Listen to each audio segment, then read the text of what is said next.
இன்று நான் நமது பிரம்மரிஷி பிதாமகா பத்ரிஜி அவர்களின் துளசிதளம் புத்தகத்திலிருந்து ஸ்பிரிச்சுவாலிட்டி ஆன்மீகம் பற்றிய ஒரு சிறிய கருத்துக்களை நான் உங்களிடம் பகிர உள்ளேன். அதற்கு முன்பாக என்னுடைய முகவுரை. என் பெயர் பழனியப்பன். நான் புதுச்சேரியை சேர்ந்தவன். நான் பொதுப்பணித்துறையில் தலைமை பொறியாளராக பணிபுரிந்து ஓய்வு பெற்றுள்ளேன்.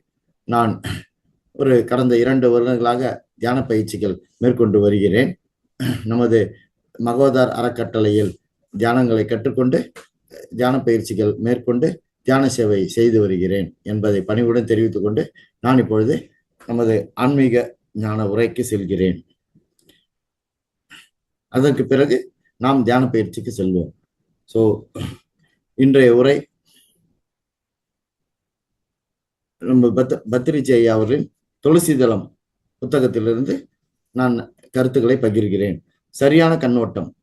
சரியான கண்ணோட்டம் என்பது நான் என்பது சக்தி, சைத்தன்யம், ஞானம் என்ற 3 கலவை. பௌதீக சரீரம் என்பது சைத்தன்யத்தின் மூலமாக வந்ததை தவிர சைத்தன்யம் என்பது பௌதீக சரீரத்தால் பிறக்கவில்லை. சைத்தன்யம் வியாபிப்பதற்கு எல்லையே இல்லை. சைத்தன்யத்திற்கு அசாத்தியம் என்பது இல்லவே இல்லை. அனைத்தும் தற்காலிகமானது. நம் சுய விருப்பப்படி எங்கேயும் எப்பொழுதும் நாமே நம்மை உருவாக்கி கொள்ளுகிறோம். we create ourselves. இறந்த காலம் எதிர்காலம் என்பது கிடையவே கிடையாது. எப்பொழுதும் இருப்பது நிகழ்காலம் மட்டுமே. இதே போல் இன்னமும் எத்தனையோ கருத்துக்கள் உள்ளன. சரியான கண்ணோட்டம் என்பது புத்த தத்துவத்திற்கு முட்டுக்கள். சரியில்லாத கண்ணோட்டம் புத்த தத்துவமே அல்ல. புத்த தத்துவம் என்பது சரியான கண்ணோட்டம். அடுத்தது மத்திய மார்க்கம். பகவத்கீதையில் சொல்லியுள்ளது, யுக்தாஹார விஹாராஸ்ய யுக்த சேஷ்டஸ்ய கர்மசு யுக்த ஸ்வப்னாவ போதஸ்ய யோகா பவதி துஷஹா. பகவத்கீதை 6:17 கீதை. இது பகவத்கீதையும் நடுநிலையை தான் நமக்கு போதிக்கிறது. மிதமான உணவு, எப்பொழுதும் எதிலையும் மத்தியமாத்தாக இருக்க வேண்டும். மிதமான உணவு, மிதமான பொழுதுபோக்கு, மிதமான கடமைகள், மிதமான நித்திரை, மிதமான தியானம். தியானமும் நம்ம மிதமானதான் செய்யணும் சொல்றாங்க. எப்பொழுதும் நடுநிலையை தான் நாம் அனுசரிக்க வேண்டும். இதுதான் ஞான மார்க்கம். நடுநிலையை அனுசரித்தால் துக்கத்திலிருந்து விடுபடலாம். ரொம்ப கவனத்தில் கொள்வது நடுநிலையா இருக்கணும். எந்த எக்ஸ்ட்ரீமும் போகக்கூடாது, மேலையும் போகக்கூடாது, கீழையும் இறங்கக்கூடாது. அவோ போதஸ்ய என்றால் தியானம். மணிக்கணக்கில் தியானம் செய்ய தேவையில்லை. தினசரி வேலைகளில் தியானம் தடங்களாக இருக்கக்கூடாது. நாம் தியானம் மேற்கொண்டாலும் நம்மளுடைய டெய்லி ஆக்டிவிட்டிஸ்ல பெர்ஃபார்ம் பண்றதுக்கு தியானம் தடங்களா இருக்கக்கூடாதுங்க. அளவுக்கு மீறினால் அமுதமும் நஞ்சு என்று கூறப்பட்டு இருக்கிறது. பிரம்மச்சரியம் என்பது சம்சார சுகங்களை மிதமான முறையில் அனுபவிப்பதே. மத்திய மார்க்கம் என்பது கௌதம புத்தர் கூறிய முக்கியமான ஆன்மீக கருத்தாகும். நம்ம பிரம்மரிஷி பிதாமகா டாக்டர் பத்ரிஜி சொல்லியிருக்காரு, தியானமும் நம்ம மிதமாக மேற்கொள்ளணும். தியானத்தினால நம்ம நம்மளுடைய டெய்லி ஆக்டிவிட்டிஸ் தடைபடக்கூடாது. இதுதான் மத்திய மார்க்கம். அடுத்ததாக பிரம்ம விகாரங்கள். புத்தர் கூறிய சரியான அணுகுமுறைக்கு 4 சூத்திரங்கள். அதாவது 4 சூத்திரங்கள் என்பது மைத்ரி, கருணை, முதிதம், உபேஷா. மைத்ரி என்பது நம்மை விட பொருளாதாரத்தில் உயர்ந்த நிலையில் உள்ள மக்களிடம் நட்பு வைத்துக் கொள்ள வேண்டும். இந்த கருத்தெல்லாம் நம்ம ஃபாலோ பண்ணா நம்ம வாழ்க்கையில மேன்மை அடையலாம். நம்மை விட பொருளாதாரத்தில் உயர்ந்த நிலையில் உள்ள மக்களிடம் நட்பு வைத்துக் கொள்ள வேண்டும். நம்மளோட வசதியானவங்க கிட்ட நம்ம நட்பு வைத்துக்கணும். நம்பர் 2 கருணை. பொருளாதார ரீதியில் நம்மை விட தாழ்ந்த நிலையில் இருப்பவரிடம் கருணை காட்ட வேண்டும். எக்கனாமிக்கலி நம்மளோட கொஞ்சம் வீக்கானா இருக்கிறாங்க, வசதி கம்மியா இருக்கிறாங்கன்னா அவங்க கிட்ட நம்ம கருணையா நடந்துக்கணும். பொருளாதாரத்துல நம்மளை விட ஒரு ஹை சைட்ல இருக்கவங்க கிட்ட நம்ம நட்பு வச்சுக்கிட்டு அவங்க லெவலுக்கு நம்ம உயரணும். கருணை நம்மளோட பொருளாதாரத்துல கம்மியா இருக்கிறவங்க கிட்ட நம்ம கருணையா இருக்கணும். நம்பர் 3 முதிதம். ஆன்மீக ரீதியாக நம்மை விட உயர்ந்த நிலையில் இருப்பவர்களுடன் மகிழ்ச்சியாக சேர்ந்து இருக்க வேண்டும். ஆன்மீக ரீதினா ஸ்பிரிச்சுவாலிட்டியில நம்மளோட ஹையர் நாலேஜ்ல இருக்கவங்க, நம்மளோட எக்ஸ்பீரியன்ஸ்டு, அதாவது சொல்ல போனா சீனியர்ஸ்ன்னு சொல்லலாம். அவங்க கிட்ட நாம ஹாப்பியா இருக்கணும். ஹாப்பியா இருந்தா அவங்க கிட்ட இருந்து நம்ம கத்துக்கலாம். நம்பர் 4, உபேஷா. ஆன்மீகத்தில்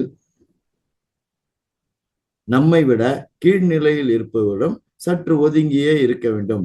இப்ப ஒருத்தவங்க இன்னொருத்தவங்க ஆன்மீகத்துல ஸ்பிரிச்சுவாலிட்டியில நம்மளோட லெவல் கொஞ்சம் கம்மியா இருக்காங்கன்னா நம்ம அவங்களோட மிங்கிள் பண்ணணும்னு தேவையில்லை. நம்ம கொஞ்சம் ஒதுங்கி இருந்து அப்ப நம்ம ஸ்பிரிச்சுவாலிட்டியில இன்னும் ஹையர் growth அடையலாம்.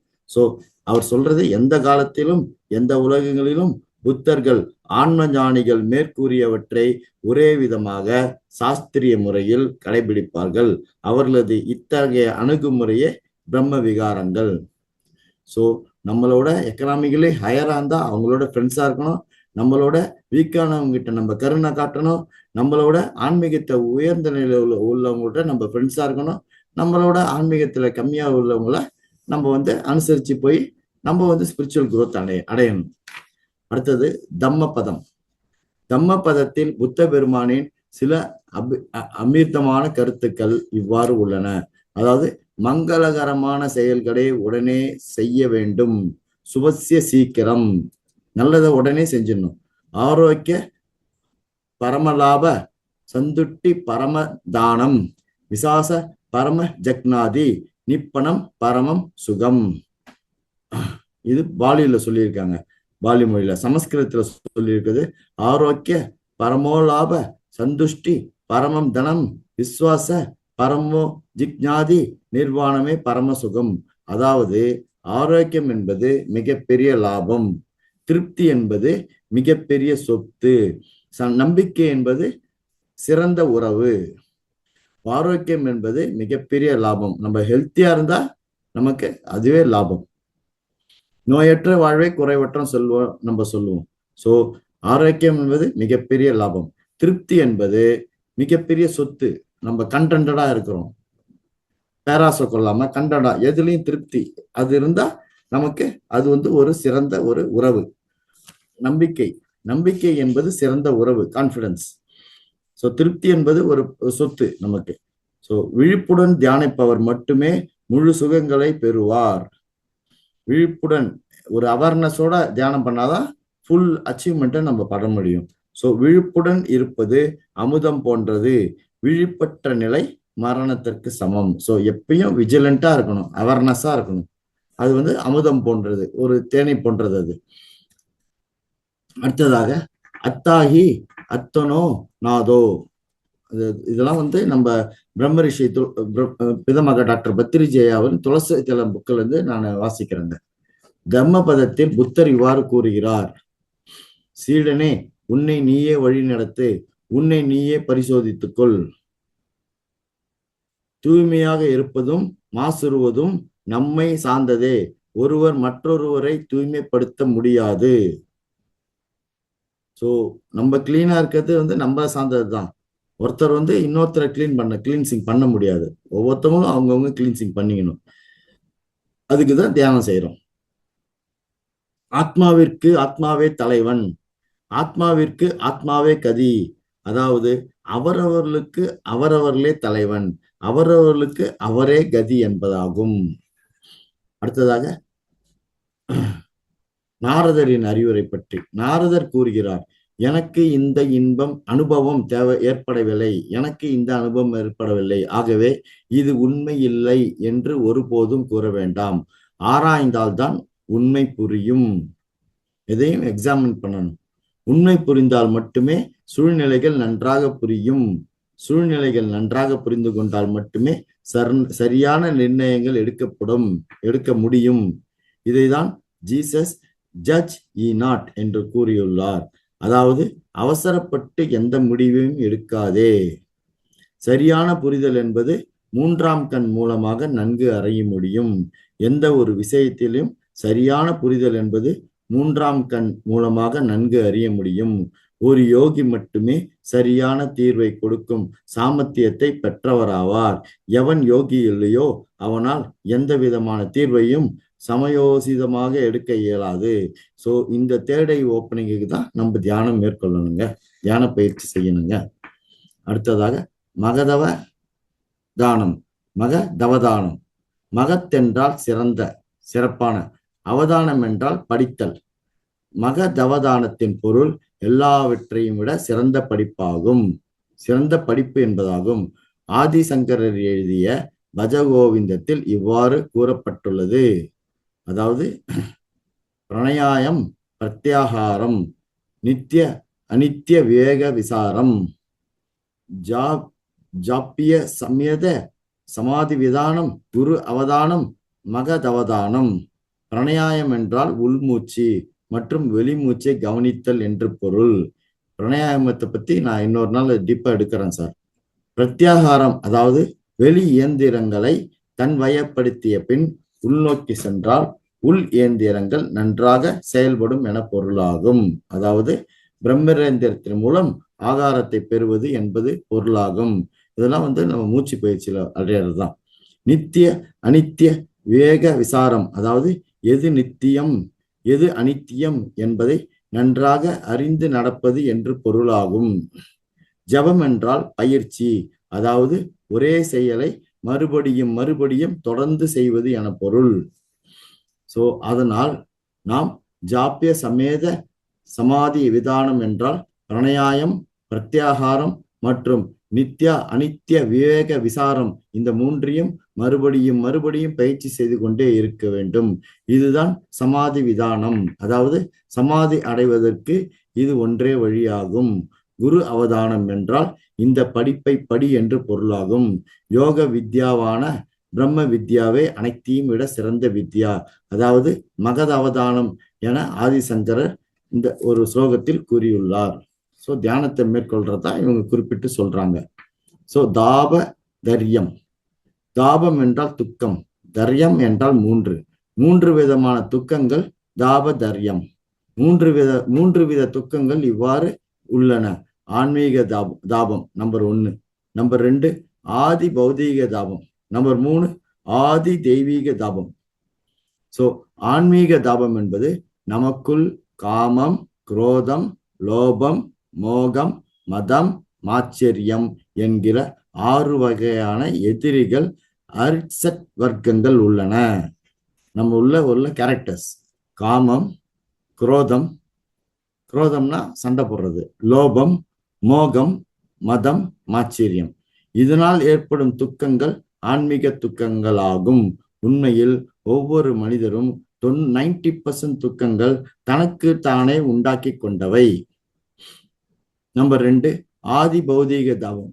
மற்ற உயிரினங்களால் கிடைக்கும் துக்கங்களை ஆதி பௌதீக தாபம் என்கிறோம். மற்றவர்களின் அஞ்ஞானம் மற்றும் அக்கிரமத்தினால் கொடுக்கப்படும் துக்கங்கள், கஷ்டங்கள் இந்த வர்க்கத்தை சேர்ந்ததாகும். அதாவது ஆதி பௌதீக தாபம். மனிதனின் 9 to 10% கஷ்டங்கள் இந்த வர்க்கத்தினுள் வரும். அதாவது ஆதி பௌதீக துக்கம் என்பது ஒரு 9% உள்ளது. நம்பர் 3 ஆதி தெய்வீக தாபம். இயற்கையின் மாற்றத்தினால் வரும் துக்கங்கள் ஆதி தெய்வீக துக்கங்கள் என்று கருதப்படுகின்றது. கடும் மழை, இதெல்லாம் நேச்சுரல் கிளாமிட்டிஸ். மழை இல்லாத வறண்ட நிலை, நிலநடுக்கம், இதெல்லாம் இந்த ஒரு துக்கத்தை கேரக்டர்ல வருங்க. இது 1% தான். 90% நமக்கு நாமே கொடுத்துக்கிறது நம்மளுடைய கேரக்டர்ஸ்னால. 9% அடுத்தவங்களால வர்றது. 1% நேச்சுரல் கிளாமிட்டிஸ். ஒவ்வொரு மனிதரிடமும் இந்த 3 வித துக்கங்கள் கண்டிப்பாக உள்ளன. முக்தியை அடைந்தவர்களுக்கு தாபதர்யம் இருக்காது. தாபதர்யம் இல்லாத நிலைதான் முக்தி நிலை. நம்ம அந்த ஒரு கேரக்டர்ஸ் காமம், நமக்குள்ள காமம், குரோதம், லோபம், மோகம், மதம், மாச்சரியம் இது இல்லாத நம்ம பார்த்துக்கணும். இந்த ஒரு 6 கேரக்டர்ஸ் இல்லாம பார்த்துக்கிறதால நம்மளால நமக்கு துக்கம் வராது.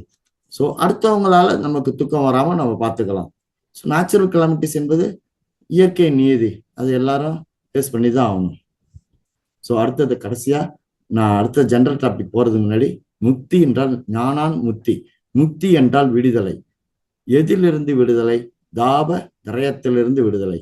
சாங்கிய சூத்திரத்தில் கபில மகாமுனி இவ்வாறு கூறியுள்ளார். 3 வித துக்கங்கள் மட்டுமே தாபதர்யம்.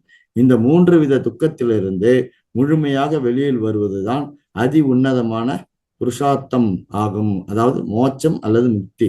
கபில முனிவர் கூறுவதாவது ஞானான் முக்தி, அதாவது ஞானத்தினால் மட்டுமே முக்தி கிடைக்கும். ஸோ இந்த 3 வித துக்கங்களும் இல்லாத நிலைதான் முக்தி. ஆன்ம ஞானம் பெற்றால் மட்டுமே முக்தியை அடைய முடியும். ஸோ அந்யத சரணம் நாஸ்தி, அதாவது வேறு வழி இல்லை, ஞானம் பெற்றால்தான் முக்தி. ஸோ யார் ஒருவர் ஞானம் பெறாரோ அவர் தான் முக்தி அடைய முடியும். இது நமது இந்த குறிப்புகளை நமது பிரம்மரிஷி பிதாமகா பத்ரிஜே ஐயா அவர்களின் துளசி தளத்திலிருந்து நான் இன்றைக்கு உங்களோட கருத்துக்களை பரிமாறிட்டேன். அடுத்ததாக இது ஒரு ஜென்ரல் டாபிக். அடுத்தது நான் பேச போறது இன்னும் ஒரு 10-12 நிமிடங்களுக்கு முயற்சியுடன் செயல்படுங்கள், முன்னேறுங்கள். இதுவும் நம்மளுடைய டெய்லி லைஃபுக்கு உகந்ததா இருக்கும். அறிவும் முயற்சியும். மனிதன் வெற்றி பாதையில் பவனி வர அறிவும் முயற்சியும் கட்டாயம் இருக்க வேண்டிய 2 அம்சங்கள். நான் ஃபுல்லாவே ஒரு 1/2 hour ஸ்பிரிச்சுவாலிட்டி பேசினாலும் உங்களுக்கு ஒரு கான்சன்ட்ரேஷன் கிடைக்காது. அதனாலதான் நான் டைவெர்ட் பண்றேன். ஒரு 17 minutes நான் ஸ்பிரிச்சுவாலிட்டி பத்தி பேசினேன். இப்போ அடுத்தது ஜென்ரல், நம்ம லைஃப் சயின்ஸ் இது. ஸோ அறிவும் முயற்சியும். மனிதன் வெற்றி பாதையில் பவனி வர அறிவும் முயற்சியும் கட்டாயம் இருக்க வேண்டிய 2 அம்சங்கள். குடும்ப நிர்வாகமாக இருந்தாலும் சரி, மாணவர் விடுதி, உணவு விடுதி, கோவில் அல்லது பெரிய பெரிய நிறுவனங்களின் நிர்வாகமாக இருந்தாலும் சரி, அவற்றை இயக்கும் மனிதனுக்கு அறிவும் முயற்சியும் அடிப்படை தேவையாக அமைகின்றது. அறிவும் இருக்கணும், முயற்சியும் இருக்கணும். அறிவும் முயற்சியும் உள்ளவர்களால் தூய ஆற்றலை பெற முடியும். தூய ஆற்றல்னா எஃபிஷியன்சி, நம்ம ஒர்க் எஃபிஷியன்சி சொல்லுவோம், அதை பெற முடியும். தூய ஆற்றல் ஒருவருக்கு கைவரப்பெற்றால் தடைகளை உடைத்து வெற்றி கனிகளை பறிக்க முடியும், சக்சஸ்ஃபுல்லா வரலாங்க. அதனால்தான் ஜேம்ஸ் ஆலன் என்ற அறிஞர் தடைகள் அனைத்தையும் தூய ஆற்றலால் நிச்சயம் வென்றுவிடலாம் என்றார். எந்த ஒரு பேரியர்ஸையும் நம்ம இந்த தூய ஆற்றலால், நம்மளுடைய இண்டிவிஜுவல் எஃபிஷியன்சியால அதை வின் பண்ணலாம். ஸோ அறிவும் ஆற்றலும் உள்ளவர்களை அனைவரும் போற்றுவர். அவரது நற்கருத்துக்களை செவிமடித்து தவம் கிடப்பர். உலகம் முழுவதும் நல்ல வரவேற்பு இருக்கும். உலக அரங்கில் அவர்களது மதிப்பு உயரும். ஆற்றல் பெற்றவர் வல்லவராக திகழ்வார். ஸோ நமக்கு அறிவாற்றல் இருக்குமேயானால் நம்மை உலகம் போற்றி வணங்கும் என்றார் அறிஞர் இங்கர்லால். அறிவும் முயற்சியும் அருகருக்கே இருக்க வேண்டியது அவசியம். அறிவும் இருக்கணும், முயற்சியும் இருக்கணும். அறிவிருந்து முயற்சி இல்லாவிட்டால், முயற்சி இருந்து அறிவு இல்லாவிட்டாலும் வீணாகிவிடும். ஸோ ஒன்றிலிருந்து மற்றொன்று இல்லாவிட்டால் எவ்வித பயனும் இல்லை. எனவே வாழ்வின் வெற்றிக்கும் வளர்ச்சிக்கும் அறிவும் வேண்டும், முயற்சியும் வேண்டும்.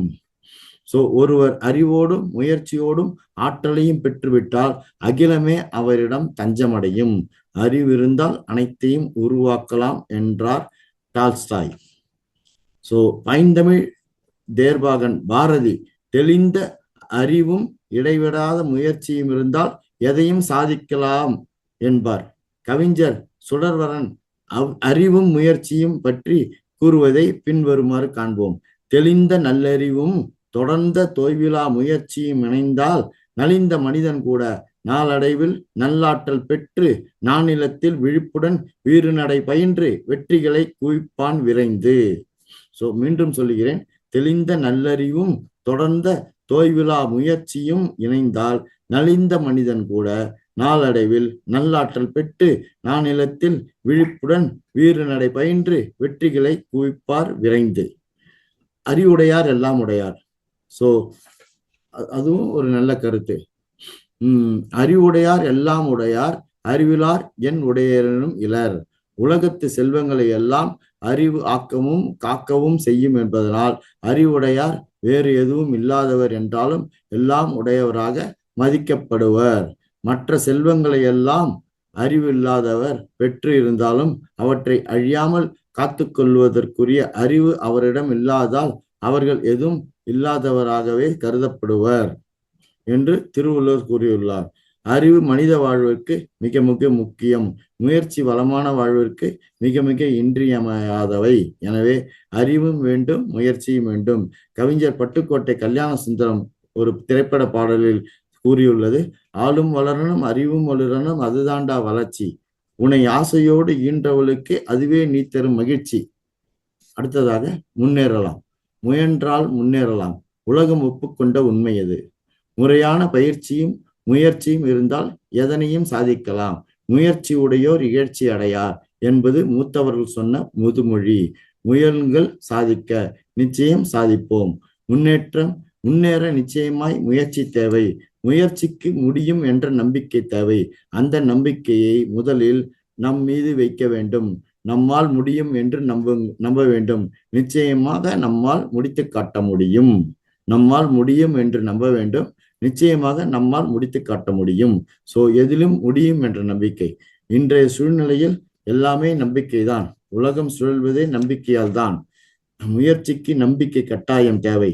நம்பிக்கை தான் தெய்வம். அப்படி நம்பிக்கை தான் தெய்வம் என்றால் முயற்சி தான் நாம் செய்யும் தெய்வ வழிபாடு. இப்படி இரண்டும் இருந்தால் வெற்றியின் காட்சி நம் அருகில் இருக்கின்றது என்பதை நாம் உணர்ந்து செயல்படுவோம். சோ நம்மால் முடியும் என்ற நம்பிக்கை தான் நம்முடைய வெற்றியின் உயிர் மூச்சு என்பதை நாம் நினைவில் கொள்ள வேண்டும். தன்னம்பிக்கை என்பது முடியும் என்கின்ற நல்ல எண்ணத்திற்கு விதையாகும். ஆழ்ந்த சிந்தனை தெளிந்த அறிவை உருவாக்குகின்ற அடிப்படை தளமாகும். தெளிந்த அறிவு உள்ளத்தில் உள்ள தன்னம்பிக்கை தீபத்தை ஏற்றுகிற சுயசக்தியாகும். வாழ்வாங்கு வாழ முடியும் என்ற நம்பிக்கையோடு முயன்றால் நிச்சயமாக வாழ்ந்து காட்டலாம். முயற்சி திருவினையாக்கம். அணுகுமுறை. மகிழ்ச்சியாக வாழ்வது மிகவும் சுலபம். வாழ்வியலை நன்கு புரிந்து கொண்டால் அதனால்தான் சரியானதை புரிந்து கொள்ளும் ஆற்றல் இன்றியமையாது என்றார் ஒரு சயின்டிஸ்ட். பிரச்சனைகளை புரிந்து கொண்டவர்களுக்கு அப்பிரச்சனைகளுக்கு தீர்வு காண்பது மிகவும் எளிது. அமைதி, ஆனந்தம், இன்னல், இன்பம், வாடல், வருந்துதல், சலித்தல், கலங்குதல் இவையெல்லாம் தினசரி வாழ்க்கையில் நாம் மேற்கொள்ளும் அணுகுமுறையை பொறுத்தே அமைகின்றது.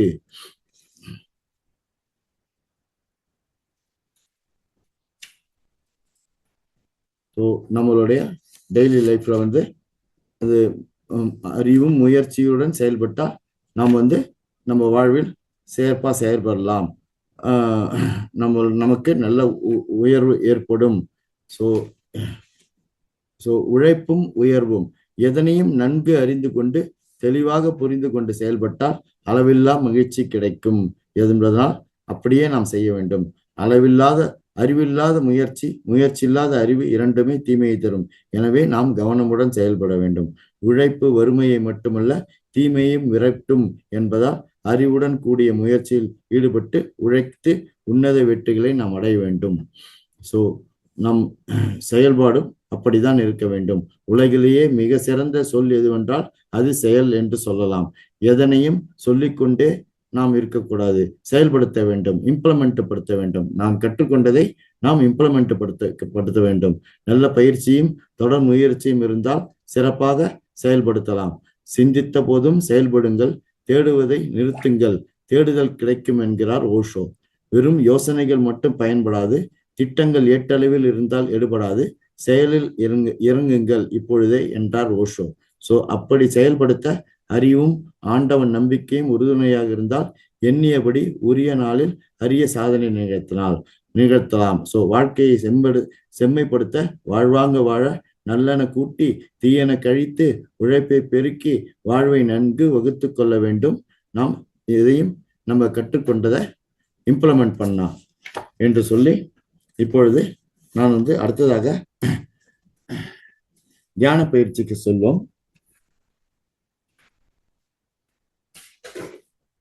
தியானத்தினால் விளையும் ஒரு சில நன்மைகளை கூற விழைகிறேன். நம்ம டெய்லி தியான பயிற்சினால நமக்கு கிடைக்கும் நன்மைகள். தியானத்தினால் மனம் எப்பொழுதும் அமைதியான மற்றும் மகிழ்ச்சியான நிலையில் இருக்கும். அதாவது நமக்கு இன்னர் பீஸ் கிடைக்கும். தியானத்தினால் வீண் பழக்கங்கள் நம்மை விட்டு விலகும். தியானத்தினால் குணமடைதல் வேகமாக நிகழும். தியானத்தினால் ஞாபக சக்தி அதிகரிக்கும். தியானத்தினால் அனைத்து வேலைகளிலும் செயல்திறன் அதிகரிக்கிறது. அதாவது நம்மளுடைய டே டு டே ஒர்க்ல எஃபிஷியன்சி இம்ப்ரூவ் ஆகும். தியானத்தினால் விழிப்புணர்வு அதிகரிக்கிறது, அவேர்னஸ் அதிகரிக்கும். தியானத்தினால் சரி அல்லது தவறு என பகுத்தறியும் திறன் கூர்மையாகிறது. தியானத்தினால் சிந்தனை ஆற்றல் அபரிமிதமாக அதிகரிக்கிறது. தியானத்தினால் மனபலம் மற்றும் சுயமரியாதை இயற்கையாகவே வலுவாகும். தியானத்தினால் உறவுகள் மிகவும் அர்த்தமுள்ளதாகவும் நிறைவானதாகவும் மாறும். தியானத்தினால் வாழ்க்கையின் நோக்கம் நன்றாக புரியும். தியானத்தினால் வாழ்க்கை கொண்டாட்டமாக மாறும்.